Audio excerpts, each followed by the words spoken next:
Last class में हमने दो क्लास में स्टडी किया। एक क्लास में तो हमने डाइकोट जो एक्जोस्पर्मिक और दूसरी क्लास में डाइकोट एंडोस्पर्मिक सीड की स्टडी की। अभी जो हम स्टडी करेंगे मोर्फोलॉजी ऑफ ए मेज सीड। मेज सीड जो मक्के का जो सीड होता है, जियोमेज जो होता है उसका सीड होता है कैसा, वो मोनोकोट होता है। कैसा प्लांट होता है कि ये मोनोकोट होता है ना। तो मेज और कॉर्न सीड है ना, is actually one seeded fruit called caryopsis. और ग्रेन आप जानते हो, जो भी इसमें अपने ग्रेमिनिया पोएसी फैमिली में जो भी मेंबर्स आते हैं वो सारे सारे कैसे फ्रूट कौन सा होता है ना, कैरियोप्सिस होता है ना, कैरियोप्सिस होता है।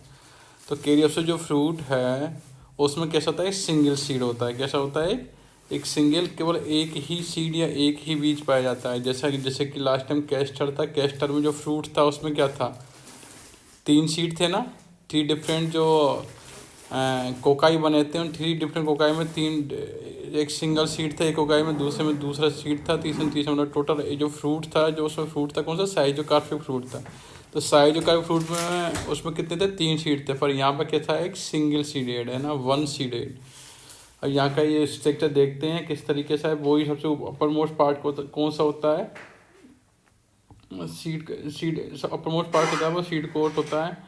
It is fuse with the fruit wall. ये जो होता है, जो फ्रूट होता है, जो फल होता है उसकी वॉल के साथ ये फ्यूज होता है। जो टेस्टा सबसे अपर मोस्ट पार्ट होता है, सीड कोट सॉरी सीड को सबसे अपर मोस्ट पार्ट होता है। जो सीड कोट जो होता है उसके जो अपर मोस्ट पार्ट होता है किसके साथ फ्यूज होता है, वो फ्रूट वॉल। जो पेरिकार्प होता है ना फ्रूट की, जो सबसे ऊपर वो पेरिकार्प जो होती है फ्रूट की, उसके साथ ये फ्यूज्ड होता है। It includes a kernel which includes embryo and endosperm. तो ये जो सीड कोट होता है वो इसके अंदर क्या होता है, कर्नल होता है। क्या होता है, कर्नाल होता है। कर्नाल होता है, कर्नाल में क्या प्रेजेंट होता है, एम्ब्रियो होता है। कर्नाल में क्या होता है, एंडोस्पर्म होता है। अब देखते हैं एंडोस्पर्म, मतलब इनमें एंडोस्पर्म पाया जाता है। तो मतलब ये कैसे फ्रूट होते हैं, ये एंडोस्पर्मिक होते हैं। ये तो हम बोल ही सकते हैं क्योंकि एंडोस्पर्म प्रेजेंट है ना। तो ये कैसे होते हैं, ये एंडोस्पर्मिक होते हैं। कैसे होते हैं, ये एंडोस्पर्मिक होते हैं। It consist of 2/3 of the grain. तो एंडोस्पर्म इनका मोस्ट प्रोमिनेंट पार्ट होता है, किसका, मोनोकोट्स का। तो मतलब मोनोकोट जो होते हैं वो कैसे होते हैं, इनमें जो सीड होते हैं कैसे होते हैं, वो एंडोस्पर्म होते हैं। और ज़्यादातर जो पार्ट होता है सीड का वो कौन बनाता है, एंडोस्पर्म ही बनाता है। भ्रूणपोषी उस सीड के मोस्ट ऑफ द पार्ट को बनाता है। मोस्ट ऑफ द हिस्से को कौन बनाता है, एंडोस्पर्म बनाता है। लगभग 2/3, लगभग 2/3% भाग को, 2/3 पार्ट जो होता है वो किससे बना होता है, एंडोस्पर्म से बना होता है। The endosperm consist of outer aleurone layer and inner starchy endosperm. तो जो एंडोस्पर्म होता है उसमें दो पार्ट होते हैं। एक तो होता है एल्यूरोन लेयर होती है, आउटर मोस्ट तो कौन सी होती है, एल्यूरोन लेयर। देखो यहाँ पे, ये देखो ये एल्यूरोन लेयर लेयर रही इस तरीके से ये। और ये कौन सा हो गया, स्टार्ची एंडोस्पर्म। ये इनर वाला पार्ट कौन सा हो गया, ये इनर वाला पार्ट देखते हैं तो हम लोग कौन सा हो गया, ये स्टार्ची एंडोस्पर्म। और आउटर मोस्ट पार्ट तो आपने देख लिया था। आउटर मोस्ट पार्ट कौन सा था, ये एल्यूरोन लेयर। ये एल्यूरोन लेयर होगा, आउटर मोस्ट पार्ट हो गया। दूसरा कौन सा हो गया, स्टार्ची एंडोस्पर्म। अब तीसरा जो पार्ट होता है इसका, ये देखो ये रहा एम्ब्रियो। ये तो हो गया, ये हो गया इसका एम्ब्रियो। ये तो कौन सा था, एंडोस्पर्म था।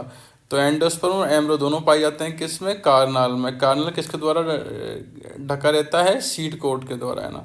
तो कार्नाल के अंदर क्या होता है, कार्नाल के अंदर कौन सा होता है, पर एक तो एंडोस्पर्म हो गया। एंडोस्पर्म दो तरह के होते हैं, एक तो एल्यूरोन लेयर होता है और एक स्टार्ची एंडोस्पर्म होता है ना।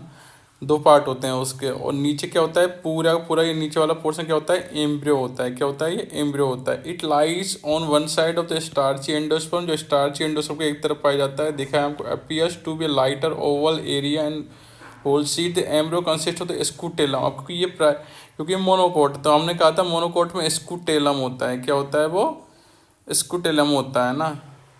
And a short embryo axis tigellum. जो एम्ब्रो एक्सिस उसको क्या बोलते हैं, हम टाइगेलम बोलते हैं। क्या, टाइजेलम बोलते हैं। क्या बोलते हैं उसको, टाइगेलम या टाइजेलम बोलते हैं। जो दो पार्ट होते हैं मेनली, एक तो embryo consist a scutellum and a short embryo axis tigellum. The scutellum is shield shaped cotyledon attach to a node of the embryo axis. तो स्कूटेलम कुछ नहीं होता, क्या होता है, क्या है इसकी जो हम इसका जो कोटिलोडेन होता है उसको ही हम क्या बोलते हैं, स्कूटेलम बोलते हैं। क्या बोलते हैं उसको, स्कू टेलम बोलते हैं। क्या बोलते हैं उसको? इसको टेलम बोलते हैं। It is shield-shaped cotyledon attached to the node of embryoxis. The surface of the scutellum facing endosperm is called epithelial layer. Epithelial आ रहेगा ना, एपिथेलियम। मतलब जो ये जो सरफेस होती है इसकी, जो outer surface scutellum facing endosperm, ये एंडोस्पर्म रहा, इसको जो फेस करता है, इस जो स्कुटेलम की जो सरफेस बाहर की तरफ होती है, जो एंडोस्पर्म साइड होती है, उसको क्या बोलते हैं हम? एपिथेलियल लेयर बोलते हैं। क्या बोलते हैं उसको? एपिथेलियल लेयर बोलते हैं। It is both secretory and absorptive nature. अब इंपॉर्टेंट बात यह है कि जो आउटर मोस्ट पार्ट होता है, जो आउटर लेयर होती है किसकी? स्कुटेलम की, वो दोनों फंक्शन करती है। वो सिक्रेटरी होती है, स्रावी भी होती है, और एब्जॉर्प्टिव भी होती है, और उसको एब्जॉर्ब भी करती है।